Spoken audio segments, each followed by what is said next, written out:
Aujourd'hui, nous allons parler de dépendance affective. Pourquoi parler de dépendance affective?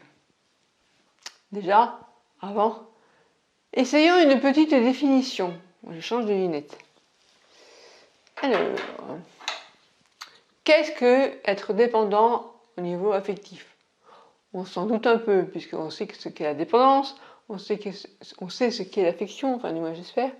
Donc, comment pourrait-on définir la dépendance affective? Et en quoi est un problème? La dépendance affective, c'est être dépendant de l'amour de quelqu'un comme on pourrait être dépendant d'une drogue. La dépendance provient d'un manque en nous que l'on comble par le recours à quelque chose d'externe, en l'occurrence un partenaire. Lorsque l'on est dépendant affectif, on a besoin d'être rassuré sur l'amour qu'on nous porte. On demandera à notre partenaire de nous dire qu'il nous aime, de nous prouver son amour. On pense qu'on ne peut pas vivre sans cet amour, on peut alors adopter un comportement fusionnel pour être en permanence avec notre partenaire. On peut aussi faire preuve de jalousie maladive et prétexter que c'est une preuve d'amour. Alors, étrangement, je pense avoir connu un dépendant affectif, et en même temps, moi je le suis aussi, mais de manière différente. Je t'explique. On est tous, en fait, dépendants affectifs. Si tu pars du principe que la dépendance affective est d'être dépendant de l'amour de quelqu'un. On a tous besoin d'amour, hein, on le sait tous. Besoin de tendresse, même les mecs costauds qui ont l'air insensibles, on a tous besoin d'amour et d'affection. Bref. Et il y a une différence selon moi, mais je n'ai pas lu dans aucun texte que j'ai pu lire, entre la personne dépendante affective qui est droguée de l'amour et qui a en fait besoin tout le temps d'être rassurée. Tout le temps, dis-moi que tu m'aimes, être sûr de l'amour de l'autre. Et que lorsqu'il est abandonné par l'autre, c'est pas possible. Alors que la personne qui n'est pas dépendant affectif va être triste de la rupture, mais va pouvoir rebondir. Et va se dire, tiens, comment j'ai pu penser à une époque, alors que c'était moi qui étais à la base de la rupture, est-ce que j'ai bien fait? Bon, il est heureux avec quelqu'un, donc je suis contente pour lui. Voilà, sans me dire et moi, non. Et donc c'est... Alors oui, donc je disais la différence entre le vrai dépendant affectif et puis la personne comme moi qui est en misère affective et qui donc qui a quand même un besoin affectif qui n'est pas comblé. Dans les deux cas, on a un besoin affectif qui n'est pas comblé ou un besoin... En fait, ben non, même pas. En fait, j'ai envie de te dire, la personne qui est réellement dépendante affective telle qu'on le conçoit, elle peut avoir de l'affection et de l'amour de la personne. Mais elle est dépendante affective parce que elle pense que sans cet amour, elle n'est plus. Moi, heureusement, je pense pas que sans l'amour, je ne suis plus, parce que ça fait quand même très longtemps que je vis sans amour. Et finalement, je vais te dire un truc, d'abord je vais le lire, après je te parlerai, ça sera mieux sinon. Alors les causes de la dépendance affective. D'abord, comment on sait qu'on est dépendant affectif? Ils disent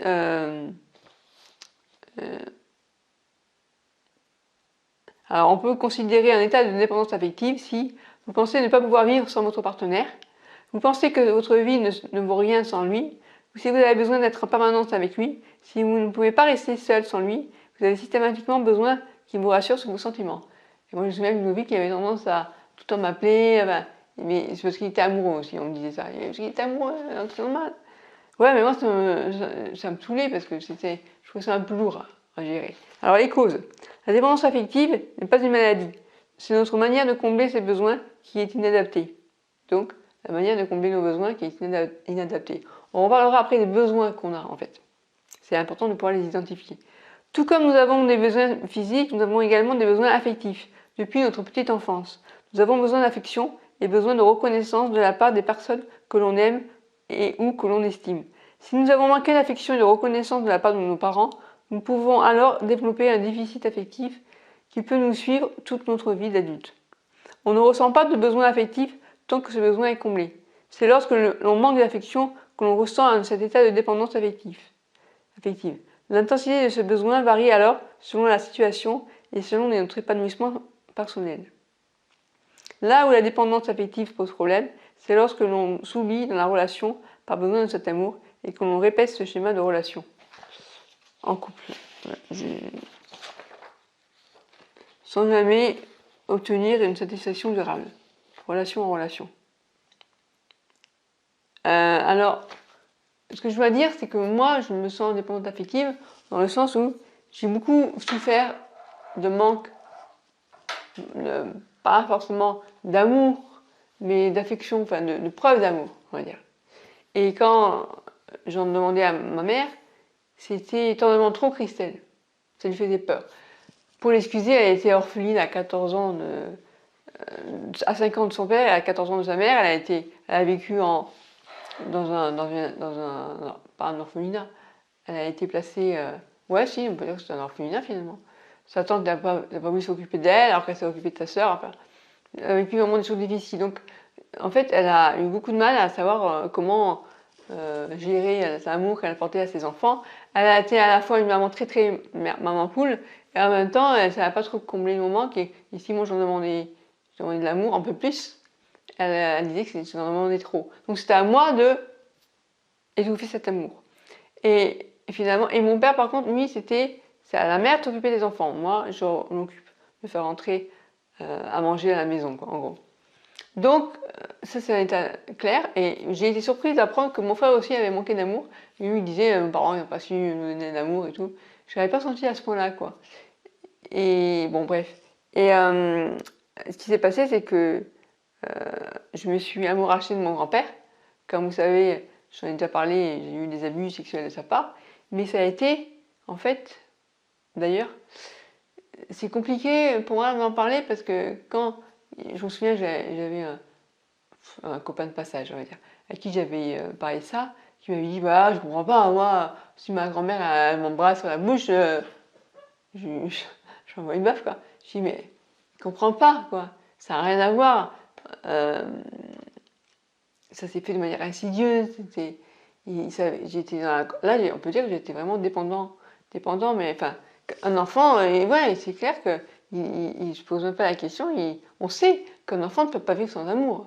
Enfin, ça a des séquelles et c'est évident. J'avais été toujours surprise. J'avais vu un reportage à la télé où on voyait, on nous parlait, dans les orphelinats, les bébés, si on ne les prend pas pour les câliner, ils en crèvent. Ils meurent, ils manquent d'amour, c'est possible. Voilà. Autant le ridicule ne tue pas, autant l'absence d'amour peut tuer, quoi. Et ça pour dire que ce manque affectif, je l'ai depuis l'enfance, quoi. Alors, je l'ai comblé comment? Donc, il y a eu mon grand-père. Quand il est décédé, ça a été difficile parce que j'ai pas pu en parler. Mais il m'a manqué beaucoup.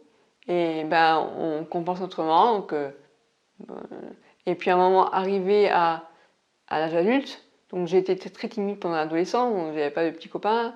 Et puis, j'avais honte de dire, si on me posait la question, t'as déjà eu un petit copain?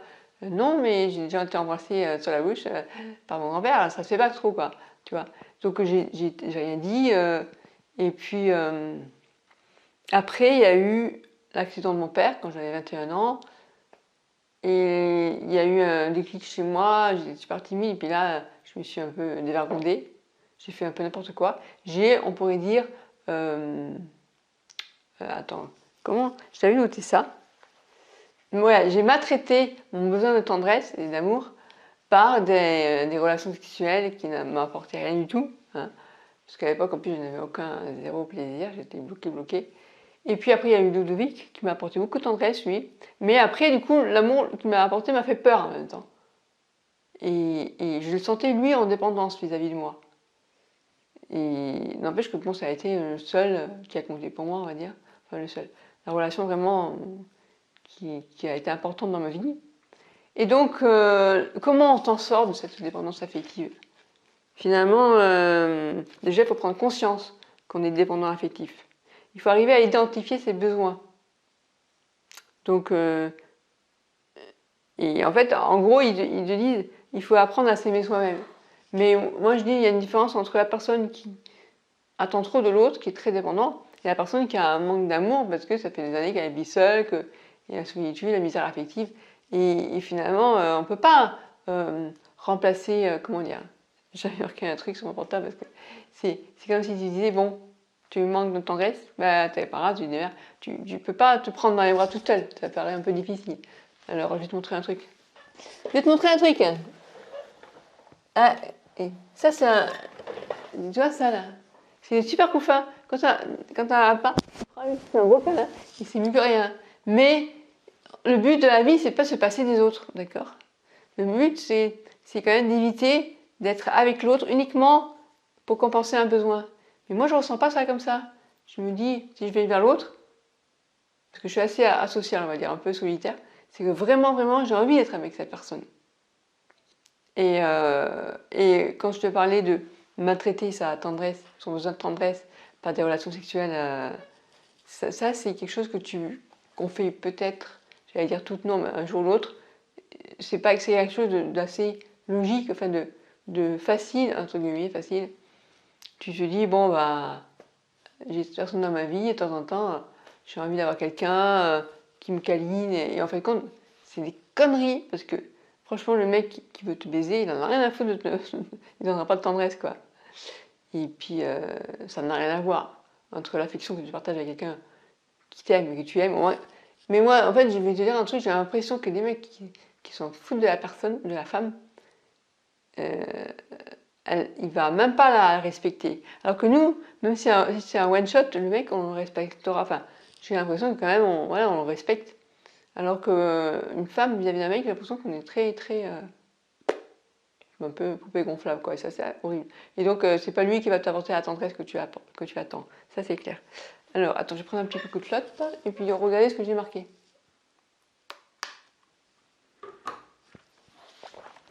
Alors.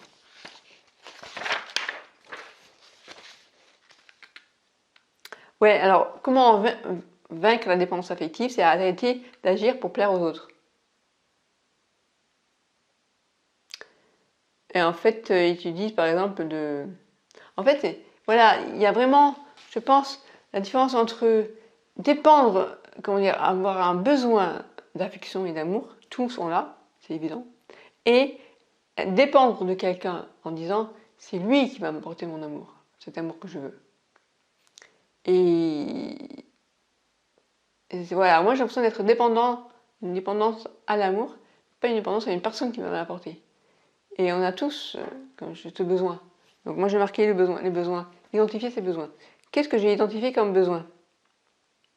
Donc dépendance affective, quels sont vos vrais besoins? Ça c'est vraiment la question qu'il faut se poser. Alors, j'ai marqué. Bah alors, où j'ai mis ça? Bon. Ouais, j'ai mis mon problème, c'est que j'ai un énorme besoin d'affection, tu sais, c'est quand j'ai une énorme envie, une esprit. Bref.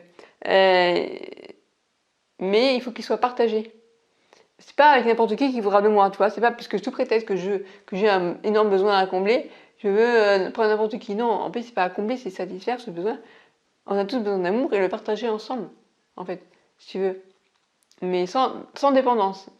Donc en fait, j'ai besoin d'amour, mais je ne suis pas dépendante de cet amour. Je vis seule depuis des années, même si c'est dur. Et là, je me suis dit, bon, ben, il faut en est sortir de cette dépendance affective. En fait, les événements de ma vie ont fait que j'étais timide, j'ai eu les amis donc, de mon grand-père qui ne m'a pas arrangé. Après, il y a eu l'accident de mon père, puis après, il y a eu ma phobie sociale avec dépression, puis après, il y a la sclérose en plaques. Et entre-temps, j'ai eu les études que j'ai prolongées jusqu'au doctorat, donc je ne pensais pas à faire ma vie affective. En fait, j'ai négligé ma vie affective. Et du coup, je me retrouve toute seule. Voilà. Et puis je me dis, je ne suis pas toute seule. Peut-être qu'il y a des gens qui ont vécu des choses, qui ont eu des enfants, ils ont eu une première vie en fait. Et puis maintenant, ils ont été largués ou ils refont leur vie. Et il y a ce qu'on appelle les familles recomposées. Après tout, peut-être qu'on a 50 ans, que notre vie est finie, quoi. Mais bon, voilà, c'est comme ça, c'est mon parcours de vie. Alors, qu'est-ce que j'ai marqué? Alors, je vais te dire ce que j'ai marqué, sinon je ne vais pas en finir. Ouais, c'est triste de baiser avec un mec dans l'espoir de recevoir un peu d'amour, de tendresse. Autant rester seul. Mais il faut continuer à aller vers les autres pour partager avec eux, pas attendre de l'autre la satisfaction de nos besoins, y aller pour le plaisir de donner à l'autre, partager. S'il donne, tant mieux, sinon tant pis. Voilà. Qu'est-ce que j'ai mis d'autre? Alors, comment combler ce vide d'affection et d'amour toute seule? C'est des années que j'essaye, mais dès qu'une personne me plaît, c'est elle qui va remplir ce vide. Très mal, comme toujours, car la solution n'est pas celle-ci. Ouais, si t'attends que l'autre satisfasse ton besoin, bah forcément, il le fait mal. La solution, c'est identifier ses besoins et le manque, puis les satisfaire seul. Comment on fait ça? Comment on peut se prendre dans les bras? Ah oui, se caresser, s'embrasser. C'est un peu triste, non? Je trouvais ça marrant de remarquer ça. Alors, ouais, alors donc j'ai mis ça remonte en fait à mon besoin d'affection qui n'a pas été comblé par mes parents, par mon grand-père, par les mecs de boîte que j'ai rencontrés. J'ai essayé de combler ce manque par les chats aussi, quand j'ai fait un élevage de chats. Ben, il y avait ma mère quand même qui était une tendresse maternelle, c'est toujours bon à prendre, même si elle était un peu avare. C'est moi qui, en fait, pour tout vous dire, ma mère, elle n'osait pas prendre dans les bras. Puis c'est moi un jour qui lui pris dans les bras, je lui ai dit maman, faut que ça devienne naturel pour toi, quoi. Ou vraiment que t'aimes pas ça, mais sinon, puis finalement après, ça arrive de temps en temps qu'on fasse, quoi. Mais pour elle, c'était difficile l'affection, alors du coup, il a fallu que je la forme. Voilà, qu'est-ce que j'ai marqué ouais, c'est triste de faire ce constat que ben, ta vie, elle est un peu, comment dire? Ah, oui, en fait, par rapport à ma vidéo sur où j'expliquais que euh, par rapport à la relation entre la lunette de vie et son usager, que forcément, avec le temps et la relation qu'on installe, il y a une certaine affection qui se crée, et que quand tu as des personnes, voilà, quand tu as des émotions qui arrivent, et que naturellement j'aurais pris, ça aurait été ma mère, j'aurais pris dans les bras pour me consoler, eh bien je me disais, bon ben là c'est mon aide de vie qui est là, mais je peux pas le faire parce que c'est mon professionnel. Et effectivement, c'est pas à elle de remplir ce manque, c'est pas à elle de jouer ce rôle. Et, donc moi, je comprends très bien la distance qu'on va mettre. Que tu vois, des fois, je me suis mise à pleurer, je me suis dit, est-ce qu'elle va faire comme ma kiné? Enfin, j'ai une kiné, Elise, salut, qui, quand elle m'a vu pleurer, bon, je ne venais pas de ma mère, hein, donc il y avait des raisons de pleurer. Elle s'est approchée de moi, elle m'a un peu prise dans les bras, ça m'a fait du bien. Et c'était, elle a fait sans se forcer. Et comme, comment dire, et Jaïla ne l'a pas fait, mais je respecte tout à fait, chacun fait ses limites. Et je comprends très bien, ça ne doit pas être évident, je pense, de travailler auprès de personnes, sur une relation humaine. Et c'est vraiment, il faut vraiment respecter ça, cette distance. Et je vois des fois mon père, il est très tactile, il va lui prendre la main ou lui faire comme ça, c'est un signe d'affection. Mais je pense que ça peut des fois la gêner. Et je comprends, je comprends. Et il y a une fois une infirmière qui a dit que mon père avait eu des gestes déplacés vis-à-vis d'elle. S'il lui prend la main, c'est un geste déplacé, bon, voilà. On a chacun nos limites, en fait, vraiment. On a nos bulles. Et c'est important que chacun s'exprime. C'est pas parce qu'elle estime que c'est un geste déplacé que c'est un geste déplacé. C'était un geste d'affection. Bon, après, mon père, bon, je sais pas à quel moment, il faut aussi savoir lui mettre une limite, hein, lui dire stop. Et voilà, donc, tout ça pour dire euh, comment on comble ses besoins, ils disent que soi-même, il faut déjà prendre conscience de ses besoins. Et, et après, moi je fais vraiment la part des choses entre la personne pour qui c'est pathologique, qui est vraiment en besoin de dis-moi que tu m'aimes, qui sont super, qui vont devenir jaloux. Ça, c'est pathologique, ça, il faut vraiment aller voir quelqu'un pour faire aider. Puis après, comme moi, ça fait longtemps que je vis sans amour, sans affection, et j'ai appris à faire avec, et puis de temps en temps, euh, ça m'arrive de rencontrer quelqu'un qui. Mais c'est pas la tendresse que j'avais avec Ludovic, tu vois, quand même. Et, euh, et ça arrive aussi avec les. Pour les hommes, hein, il y a des hommes aussi qui ont vécu avec des femmes qui sont très froides et sans tendresse. Et il y a des femmes qui sont plus tendres, plus câlines que d'autres. Moi, je sais que quand j'étais avec Ludovic, j'étais assez tactile, enfin. Et on s'apportait mutuellement, voilà.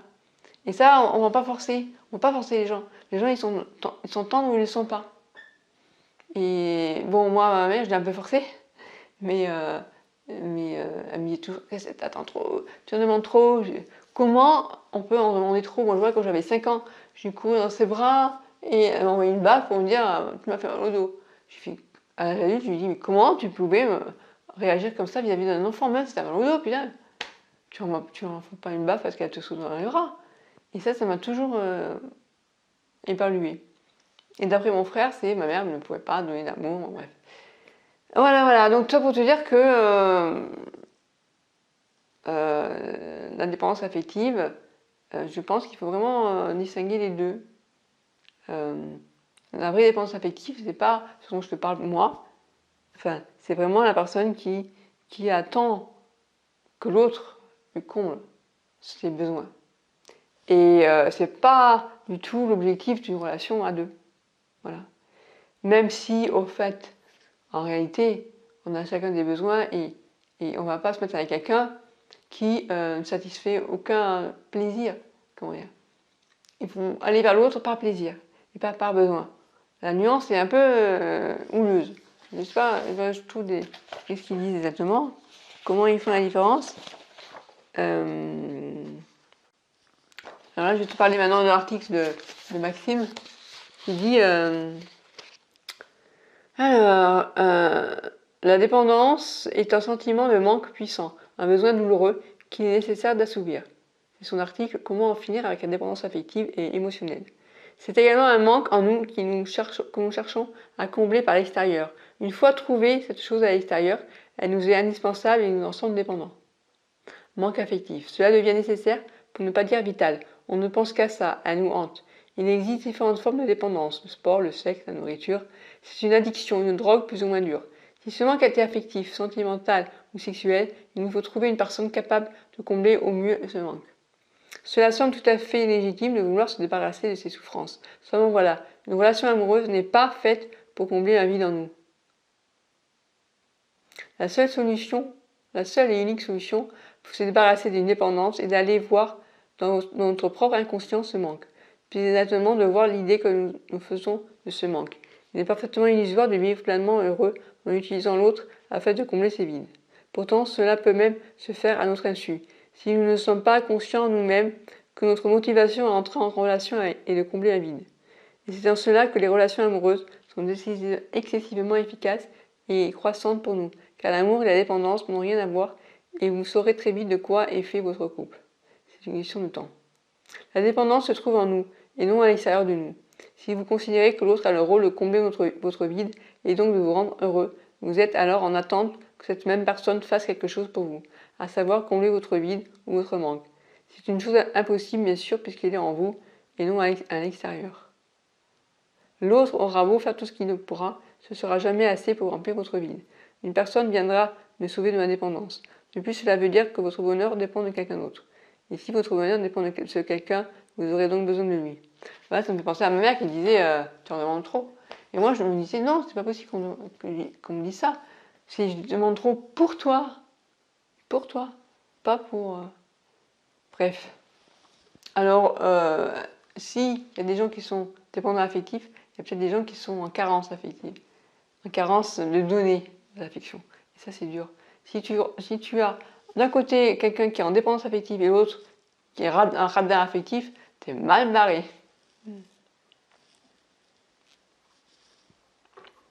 Bref, donc la solution finalement, bon déjà, identifier ses besoins, est-ce qu'ils sont normaux ou pas? Là, il explique que si on attend de l'autre qui comble nos besoins, c'est pathologique.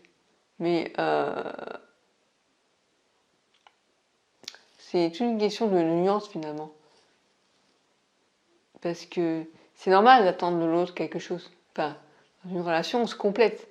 Mais il ne faut pas qu'il y ait cette... Je sais pas, en fait, je trouve que c'est pas très très bien expliqué à quel moment on bascule dans la dépendance en fait. Parce qu'on a tous besoin d'amour. D'accord? On a besoin de... peut-être la différence, c'est, tu vois, la personne qui est sûre d'elle, elle n'attend plus la reconnaissance de l'autre. en disant est-ce que tu m'aimes? Montre-moi que tu m'aimes. Non, ça c'est une dépendance affective. Mais la personne qui te dit j'ai besoin de te voir, j'étais dans. Tu vois, c'est. Comment on appelle ça j'étais dans la peau. Et ça, c'est pas forcément négatif en soi. Quand tu es très très proche d'une personne, que tu l'attends, tu sens que tu es amoureuse de cette personne, ça fait comme un effet, comme une drogue, parce que c'est cette excitation qui monte.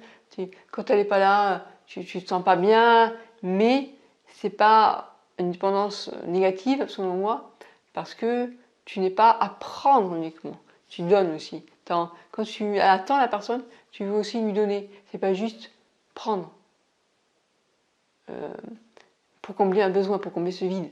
Et moi, je ne ressens pas un vide. D'ailleurs, je suis plutôt tendance à me satisfaire toute seule, en fait.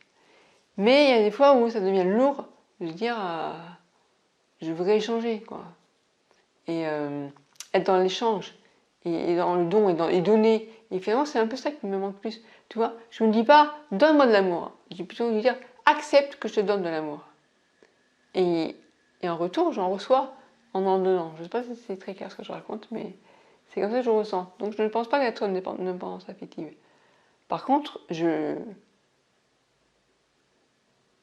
peut-être été, quand j'étais petite, ouais, c'est ça en fait. Ma mère, elle devait me dire, t'en demandes trop pour moi, parce que j'ai appris à faire avec. Et donc, à faire avec et sans plus rien demander. Voilà. Et c'est triste, moi je trouve ça triste quand même. Mais bon, voilà, c'est comme ça. Il ne veut pas refaire son passé. Donc pour finir, qu'est-ce que je pourrais dire Qu'est-ce que je pourrais dire par rapport à ça? Eh bien, en fait, je pense que tant qu'on est dans la dépendance affective, on est malheureux, on souffre. Et arriver à exprimer ses besoins à l'autre, c'est important. Et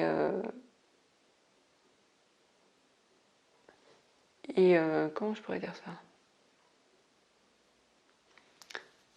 Et si on est dans le réel partage, il n'y a pas de dépendance affective. Parce que le dépendant affectif, selon moi, il est quand même très égoïste. Il veut prendre, mais il ne donne pas finalement.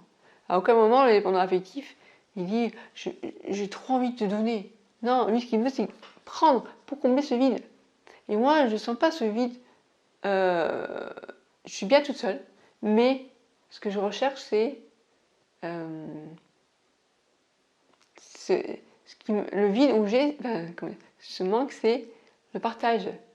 Des moments d'intimité avec une personne, de complicité, de rire, voilà, tout ça, quoi. Et de contact physique. Et voilà. Et donc, je voulais vous parler de dépendance affective parce que on est tous des êtres humains, enfin, a priori, et à ce titre, on a tous besoin d'amour, d'affection, même si on ne le reconnaît pas. Et ça peut être une réelle souffrance. Et je pense qu'il y a même des personnes qui sont pas seules, qui sont en couple et qui sont seules au fond d'elles. Je sais pas si tu vois ce que je veux dire.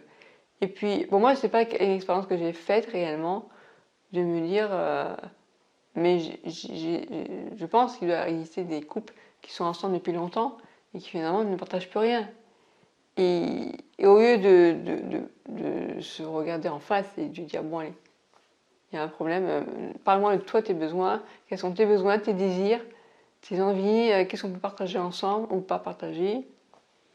Et au lieu de ça, on traverse des années ensemble et finalement on prend deux chemins différents et chacun est peut-être en manque de quelque chose, mais ne le dit pas à l'autre.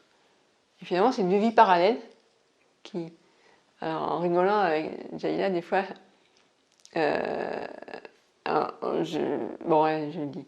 Elle envoie un mot elle voulait poser une question à son mari. Je vais quand même lui dire bonjour avant de lui envoyer la question. Et puis, non, mais sinon, tu prends rendez-vous avec lui, parce qu'une fois, elle avait dit ouais, j'ai un rendez-vous avec mon mari. Et je me suis dit quoi? Je dois prendre un rendez-vous avec mon mari? Non, elle voulait dire, elle et son mari avaient un rendez-vous quelque part.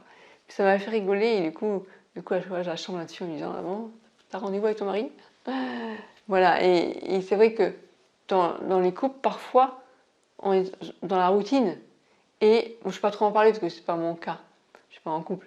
Mais j'imagine que voilà, quand on est dans la routine et que le quotidien, eh bien, finalement, l'autre peut continuer à nous combler nos besoins sans même qu'on s'en rende compte finalement. Parce que la dépendance affective, on s'en rend compte quand on est en séparation, quand on ne se voit plus. Et là, l'autre va nous manquer. Et des fois, il y a des couples qui se séparent et au moment où ils se séparent, ils se rendent compte qu'ils savent encore. Bon bref, je sais pas pourquoi je te parle de ça. Voilà, donc pourquoi j'ai parlé de ça? Parce que moi je me suis rendu compte que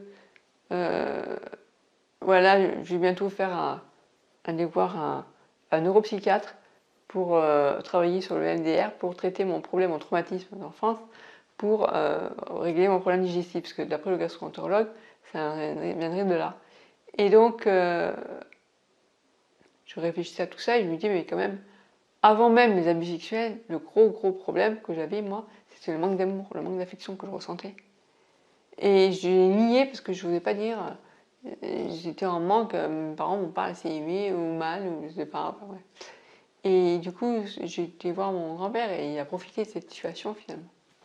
Et ça, c'est voilà, c'est ça le réel traumatisme. Et avec le temps, bah, quand l'amour s'est présenté à moi, il m'a fait peur et je l'ai viré.